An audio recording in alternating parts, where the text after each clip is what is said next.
Hi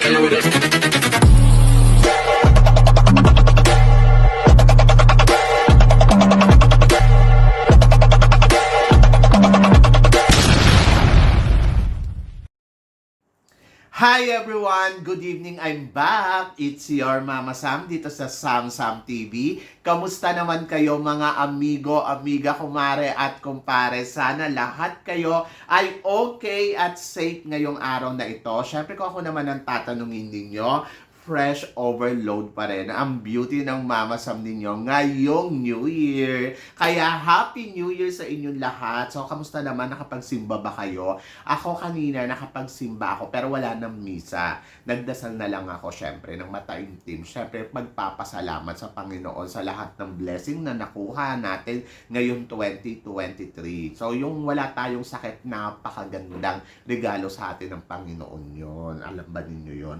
Kaya kanina talaga, hanggat may oras ako na makapadaan sa simbahan, dumaan talaga ako ng bonggang-bongga. And then, after no, syempre, namasyal na kami ni Nu. Kumain kami sa labas, pumunta kami sa Central World, and then, pumunta din kami ng temple. Kasi meron akong pinupuntahan na temple every New Year's Day. So, gustong-gusto ko pupunta doon. Ewan ko kung bakit. Basta, lagi siyang kasama sa mga listahan ko na kailangan kong puntahan sa araw ng New Year. Kasi, ewan ko, nagkakaroon ako ng peace of mind pag pupunta ako doon. Kaya, isa yun sa mga binisita ko kanina. And then, nagpunta kami ng Siam Paragon. Tapos, nagpunta kami sa Siam Square, kung saan doon kami nag-ikot-ikot. So, ang saya lang, ang gaan ng feeling kasi parang pasyal lang talaga. Hindi siya nakakapagod kahit ang layo nung nilakad namin. Hindi naman siya yung mainit, hindi ganon. Kumbaga, parang relax na relax lang at hindi naghinarte si Nu. Charot. So, yun. Ayun naman yung importante kasi minsan may momento yan kapag napapagod na. Ay, nako, tara, uwi na tayo, panira ng moment. Pero kanina, relax na relax lang din siya at photos. Kung nakita niyo mga photos ko doon sa Facebook ko, i-like na lang po ninyo. So, kung gusto niyo makita kung saan ba ako nagpupunta at kamusta ang mga photoshoot ko, so, ando doon sa Brusas Sam. Puntahan ninyo yon. So, eto nga, kasi may nagtanong sa akin na sinasabi niya, Mama Sam, sino daw ba ang Queen of the Year? Kasi sa mga Latinas daw, ang Queen of the Year daw ay si Miss Grand Colombia na si Maria Alejandra Lopez Perez.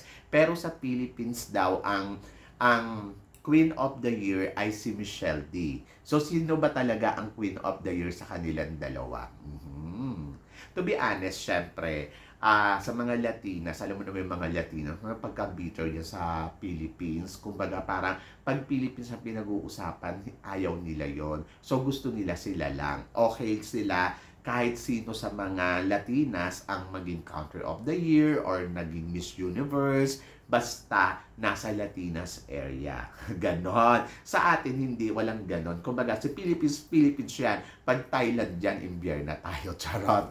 So, yon. So, ako masasabi ko, para sa akin sa around the world, usapan na tong buong pangkalahatan na, si Philippines, si Michelle D, ang Country of the Year. Bakit si Michelle D to?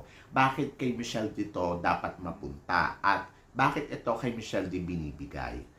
Top 10 lang naman siya sa Miss Universe, di ba? So, una sa lahat, ito kasi si Maria Alejandra Lopez Perez.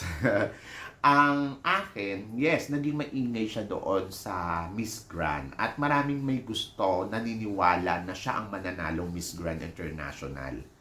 So, kaya yun pinag-uusapan. So, nakita natin yung performance niya from the beginning ng pageant. Talagang humataw to at pumalo ng todo-todo. At hindi naman question yon. Kahit hindi naman tayo mga Pilipino, di ba? Naniwala tayo na mukhang kay Miss Colombia mapupunta ang Miss Grand ngayong taon na to. Kasi siya yung nakikita natin na granding galawan. Yung mga tipong galawan na pang Miss Grand, makikita mo sa kanya at tinrabaho niya yun ng bonggang-bongga. Pero, pagdating ng preliminary competition, medyo nawala na siya sa eksena. So, yung mga pasabog niya, hindi na pumutok. So, parang, kumbaga, hindi na siya nag-work.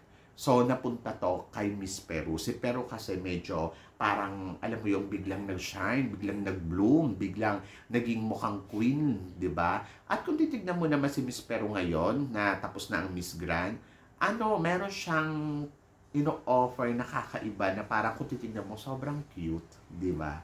So, yon. So, after nun, na natalo na siya dito sa Miss Grand, na naging second runner-up siya, wala na tayo narinig sa kanya na hindi nga siya pinag-usapan sa buong mundo eh.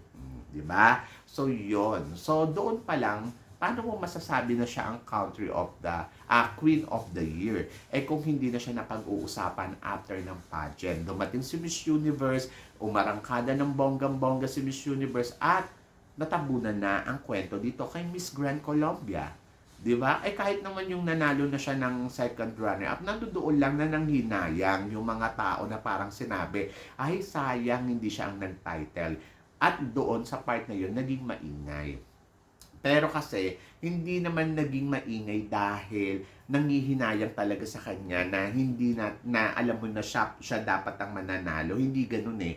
Ang nangyari kasi doon sa kanya, yung tipong nakita na rin ng tao na hindi na rin naman nag-work yung mga strategy niya, 'di ba? So doon pa lang sa hindi na nag-work eh. Prelim pa lang eh. So natabunan na siya doon. Mas natabunan siya nung coronation night. So after noon, ang demand lang ng tao sa kanya ng hinayang. Hindi naman siya napag-usapan ng bonggang-bongga kasi pumasok na nga ang Miss International, pumasok na ang Miss Universe. So nawala na yung kwento sa Miss Grand. Ayun naman yung totoo. So after noon, wala na tayong narinig. So eto si Michelle D. Si Michelle D, sa simula pa lang ng competition, so napag-uusapan na ng bonggang-bongga na hindi naman sinasabi na si Michelle D ang mananalo, pero pinag-uusapan talaga si Michelle D kasi gawa ng advocacy niya. So humahataw doon sa botohan na talaga naman ito talaga buong mundo talaga nakaabang, 'di ba? So sinasapawan pa nga to ng ibang country, 'di ba, para lang matabunan. But andun talaga yung teamwork ng Philippines eh. So, doon pa lang, talaga naging consistent na maging maingay si Michelle D. Plus, yung advocacy niya, plus yung mga eksena niya dito sa Miss Universe. At inabangan talaga siya sa Miss Universe. At eto, dumating ang preliminary competition, nagpasabog si Michelle D ng bonggang-bongga. So, yun yung nagustuhan ng mga tao. At hindi lang ang mga Pilipino ang nagkagusto doon, pati din yung mga Latina. Aminin man natin o hindi, talagang naging maingay si Michelle D. So, plus, pagdating doon sa tawag dito, sa coronation night, Diyos ko, talagang umarangkada ng bonggang-bongga ang isang Michelle D pagdating sa eksenahan. At yung kanyang signature or iconic na gown na hanggang ngayon ay pinag-uusapan na yun talaga, ayun talaga, yung parang nagulat yung lahat. Bakit hindi to nakarating sa top 5? So, yung galawan ni Michelle D, talagang umiksena. Plus, naghakot ng maraming award. Andiyan dyan pa, nanalo pa ng Best National Costume. Nanalo pa ng kung ano-anong award. So, saan na? Ano na nangyari? Di ba? So, pinag-usapan ng todo-todo hanggang sa makabalik sa Pilipinas. Yung nakabalik siya sa Pilipinas, talaga naman yung mga Pilipino, ayun, dumaksa ng todo-todo sa airport para salubungin siya. So, another ingay na naman. So, aminin man natin o hindi, talagang sobrang ingay ni Michelle D. Plus, sa sobrang dami ng interview kay Michelle D, talaga naman dinaig niya pa yung nanalo ng Miss Universe. Yung Miss Universe winners nga, walang ingay na naganap eh. Pero si Michelle D, grabe. Kahit yung mga runners-up dito sa Miss Universe, walang ingay na naganap. Kay Michelle D lahat napunta ang atensyon. At kahit yung buong mundo na nagkakaisa na dapat si Michelle D nasa top 5. Marami na nang hinayang kay Michelle D. Kahit yung mga popular na vlogger, yung mga international vlogger, yung mga tao na involved sa pageant, naniwala talaga na dapat si Michelle D ay nandoon sa top 5 ng Miss Universe. So, hanggang ngayon, hindi pa rin matigil-tigil talaga ang Michelle D, di ba? Dahil kaliwaan pa rin yung mga eksena, kaliwaan pa rin yung mga event na pinupuntahan ni Michelle D. At hanggang ngayon talaga, pinagkakaguluhan pa din ng isang Michelle D. Ngayon, paano mo sasabihin na hindi siya ang Queen of the Year? So, siya ang maituturing ng buong mundo na Queen of the Year. More than dito sa sinasabi ng ibang pages na Queen of the Year daw ay si Miss Grand Colombia. Kung pagbabasihan mo, sa totoo lang, ang layo. Kasi, ito pa nga, top 10 ha, pero binigyan ng homecoming o saan ka pa. So, ibig sabihin talaga, iba talaga yung treatment kay Michelle D. So, siya talaga yung maituturi mo talagang reyna ng pageant, di ba? Reyna ng buong sa mga lahat-lahat na lumaban, siya talaga yung remarkable, iconic queen, di ba? So, sabihin na nila may pagka-bias, yung sinasabi ko, o bias ako, pero hindi yun yung totoo eh. So, magiging bias tayo kay Michelle, magiging unfair tayo kay Michelle D kung hindi natin sasabihin na ganon, di ba? So, yun yung totoo. So, hindi naman ako disagree or hindi naman ako umaayaw dito kay Miss Colombia. Hindi ako galit sa kanya. Kumbaga, I love her. Gusto ko nga siya lumaban ng Miss Universe Colombia, di ba? At sa paglaban niya, yun talaga inaabangan ko kung mananalo siya doon, di ba? So yun yun. But nandoon ako sa punto na kahit paikot-ikutin natin ang eksena at isa-isahin natin yung detalye kung bakit si Michelle D ang Queen of the Year, talaga namang binibigay. Sabi ko nga, si Michelle D yung tipong hindi mo nakoronahan na Miss Universe pero talagang pang Miss Universe yung eksena. Di ba? So, yun yon.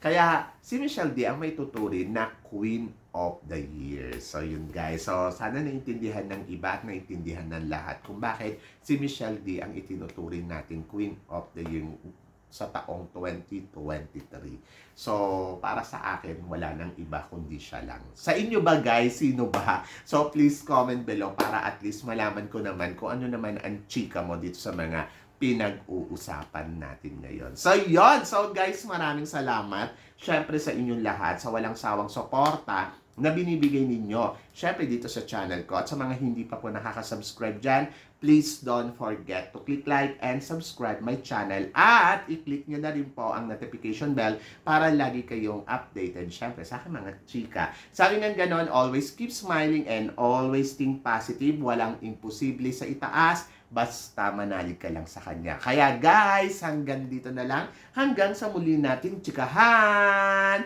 See you tomorrow. Thank you guys. Happy New Year!